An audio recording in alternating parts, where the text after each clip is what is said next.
その場にいる者たちを次々に自分の味方につける。どうか俺らを海賊麦わらの一味の傘下に加えてけろ。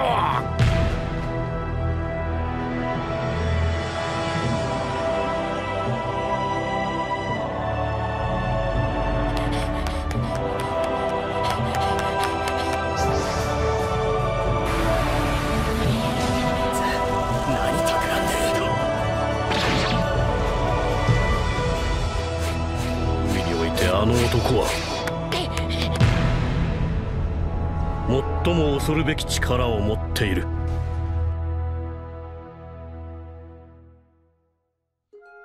Luffy, tout au long de son périple, s'est fait de nombreux amis. On pense avant tout aux Mugiwara, ces Nakama qui ont rejoint l'équipage au fur et à mesure de ses aventures. Des aventures qu'il continue de partager avec eux aujourd'hui. Mais il s'est fait énormément d'autres alliés. Et c'est ce que disait Mihawk à Marineford. La force de Luffy est qu'il arrive à rassembler tous ceux qu'il croise et d'en faire ses alliés. Cette aptitude a été acquise en sauvant des peuples entiers, en les sortant d'une domination injuste, de dictature et toute autre tyrannie. Le moment idéal qui permet d'illustrer cette force, c'est l'arc Dressrosa. On y retrouvait des personnages qui se battaient tels des gladiateurs dans le Corrida Colosseum dans le but d'obtenir le Mera Mera no Mi. Ainsi, une rivalité naturelle a été mise en place au sein de cette arène. Et pourtant, les capitaines de la flotte de Luffy sont aussi ceux qui ont initialement combattu dans cette arène, prouvant que Luffy a pu les réunir et former une alliance qui lui jure allégeance bien qu'ils étaient adversaires à la base. Mais Luffy a aussi réussi à se faire des alliés qui étaient des ennemis auparavant. Pour certains, il s'agit d'alliances temporaires visant à un même objectif. Mais pour d'autres, ils sont carrément devenus des alliés à part entière et sur le long terme. Quand Mihawk parlait de cette force, il a aussi dit que c'était la capacité la plus redoutable en haute mer. En repensant à Ace qui était sur le point d'être exécuté à Marineford, on a pu voir un immense regroupement de personnages. Allant évidemment de son frère Monkey D. Luffy, accompagné de ses alliés d'Impel Down, à l'équipage de Barbe Blanche, composé de nombreuses flottes et de personnages influents dans le monde de la piraterie. On se rendait bien compte d'à quel point Ace était important pour ses proches, et de toutes les bonnes choses qu'il a répandues sur son chemin. On découvrait aussi l'omniprésence de la famille dans l'équipage de Barbe Blanche, montrant que chacun est prêt à donner sa vie pour l'autre. Mais maintenant, imaginons qu'à la place d'Ace, aujourd'hui, ce soit Luffy qui se fasse capturer. Qui seraient les personnages impliqués? Il s'agit pas là d'une théorie disant que Luffy va se faire capturer, mais d'un moyen de montrer à quel point Luffy a accumulé des alliés tout au long de son périple, et pas n'importe quels alliés. Partons du principe qu'il se fasse capturer par le gouvernement mondial, dans le but de l'exécuter pour qu'il arrête d'impacter le monde avec de plus en plus d'ampleur. Nous aurions parmi les ennemis de Luffy, la marine et donc les amiraux, les vice-amiraux et tous les autres membres de la marine. Mais aussi le Cypher Paul avec son organisation la plus puissante, le CP0, Kong, le commandant des forces armées du gouvernement mondial, le Gorosei et possiblement Im, les Dragons Célestes, le SSG, force spéciale de Vegapunk et alternative au Shichibukai, et pourquoi pas d'autres forces comme Magellan et des gardes de la prison d'Impel Down. On prend en compte toutes les forces, encore une fois c'est pas une théorie. Il y a des personnages sur lesquels on peut douter, est-ce qu'ils seraient du côté de Luffy ou du côté du gouvernement mondial? Le premier auquel on pense, c'est Monkey D. Garp, grand-père de Luffy qui a déjà vécu une situation similaire avec Ace à Marineford.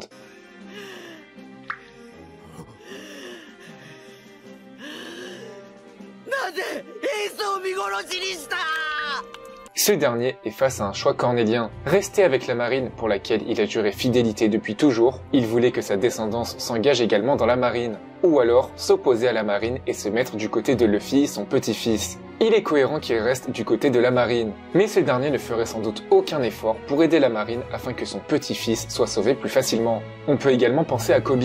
Voir Luffy sur le point d'être exécuté serait terrible pour lui. C'est grâce à lui qu'il a pu entrer dans la marine. Mais Kobe resterait du côté de la marine et se battrait aux côtés des autres soldats. C'est d'ailleurs ce que Luffy aurait voulu pour lui, qu'il continue de suivre ses convictions afin de réaliser son rêve de devenir amiral.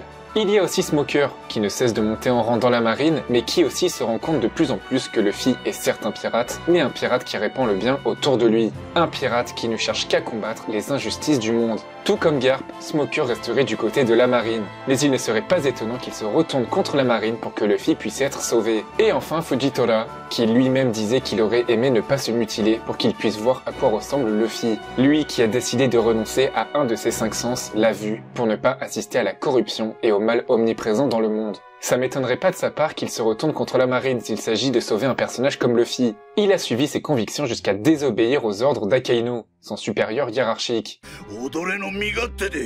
正義の面目丸つぶれじゃろうが潰れて困るつなんだろ懐にでもしまっときなさいよ不備を認めたくらいで地に落ちる信頼などもともとねえも同じだ Il préfère suivre ses propres idéaux plutôt que de se soumettre à la justice absolue. Et maintenant le vif du sujet. Si Luffy se faisait capturer, qui sont les personnages susceptibles de lui porter secours? En prenant en compte tout ce que Luffy a accompli dans le monde, énormément de personnages lui doivent une dette à vie. Tout d'abord évidemment les Mugiwara seraient les premiers à porter secours à leur capitaine, Zoro, Nami, Usopp, Sanji, Chopper, Robin, Franky, Brook et Jinbei. Ensuite, sa flotte, composée de 5640 membres, avec des personnages vraiment puissants comme Bartolomeo, Cavendish ou encore Don Shinjao. L'équipage de Trafalgar Law serait aussi en premier plan pour secourir Luffy, eux qui se sont alliés pour accomplir d'immenses exploits. Punk Hazard pour vaincre César Clown, Dressrosa pour faire tomber Doflamingo et détruire l'usine de Smile, et enfin Wano Kuni pour faire tomber Kaido. Ensuite, en partant du postulat que Kaido a été vaincu, il aura des alliés comme les Fourreaux Rouges, les Samouraïs et les Minks. Ils nous ont déjà montré leur puissance en combat à l'épée pour les Samouraïs, et les capacités vraiment intéressantes des Minks et leur mode sous longue non négligeable. Il y aurait aussi évidemment Hancock et les Kuja. Hancock étant follement amoureuse de Luffy, elle était la première à se retourner contre la marine pour protéger Luffy alors que son rôle à la base était d'être du côté de la marine. Elle n'aura plus ce souci étant donné qu'il y a eu l'abolition des Shichibukai. Parmi les supernovas, on pourra en citer mais ça reste vraiment incertain, car chacun a ses objectifs et s'il s'allie à Luffy c'est pour pouvoir avancer également de leur côté. Par exemple, Capone Beijing s'est allié à Luffy mais cela ne veut pas dire pour autant qu'il sera là pour les aider. Cependant c'est pas impossible étant donné que Chiffon a retrouvé sa sœur Lola qui a été sauvée elle-même par Luffy des pouvoirs ténébreux de Moria. On pourrait aussi penser à Kid et Killer qui ont uni leurs forces avec Luffy, Zoro et Law contre Kaido et Big Mom. Mais encore une fois, cela ne veut pas dire qu'ils seraient prêts à aller sauver Luffy. On rappelle que Kid est plutôt vu comme un rival du pirate au chapeau de paille. Les hommes poissons également pourraient être présents pour sauver Luffy, eux qui sont persécutés et des cibles des injustices de ce monde, notamment à cause des dragons célestes qui recherchent des hommes poissons ou des sirènes comme esclaves. Il est bon de rappeler que l'île est désormais sous la protection de Luffy et son équipage.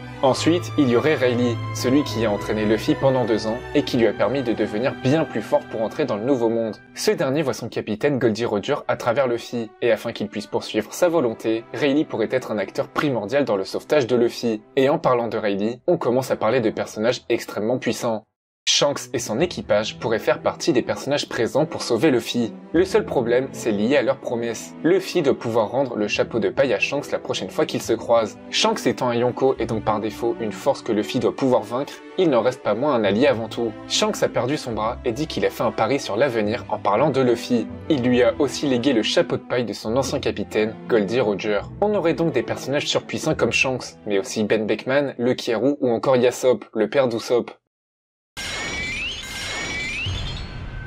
世界に問いかける我らはいずれ出会う日も来るだろう Dragon et les révolutionnaires, le moment idéal pour passer à l'action. Dragon, le père de Luffy, qui peut sauver son fils et s'attaquer au gouvernement mondial, d'une pierre deux coups. Également Sabo, frère de Luffy, qui ne laisserait pas passer une seconde fois ce qui est arrivé à Portgas the Ace. Il y aurait donc des combattants redoutables comme Karasu, Bello Betty, Morley, Lindbergh, Inazuma, Ivankov et j'en passe. On aurait aussi l'équipage de Barbe Blanche, mené désormais par Marco le Phénix. Ils sont alliés à Luffy depuis la tentative de sauvetage de Portgas the Ace. Pour que ça ne se reproduise pas, et pour honorer Ace en protégeant son petit frère, il n'hésiterait pas à se joindre à cette bataille pour sauver Luffy. En plus de tout ça, on peut ajouter tous les peuples que Luffy a aidés et que je n'ai pas cités. Donc Alabasta avec des combattants comme Pell et Chaka, Skypiea avec des combattants comme Ganfor et Wiper, la Galela Company avec Polly par exemple et la Franky Family de Water 7, et Dressrosa avec des combattants comme Kyros ou Rebecca. Vous avez ici une belle démonstration des innombrables alliés de Luffy, lui qui de par son air innocent a su rassembler les peuples et qui continuera de le faire jusqu'à devenir l'homme le plus libre sur les mers et donc le roi des pirates.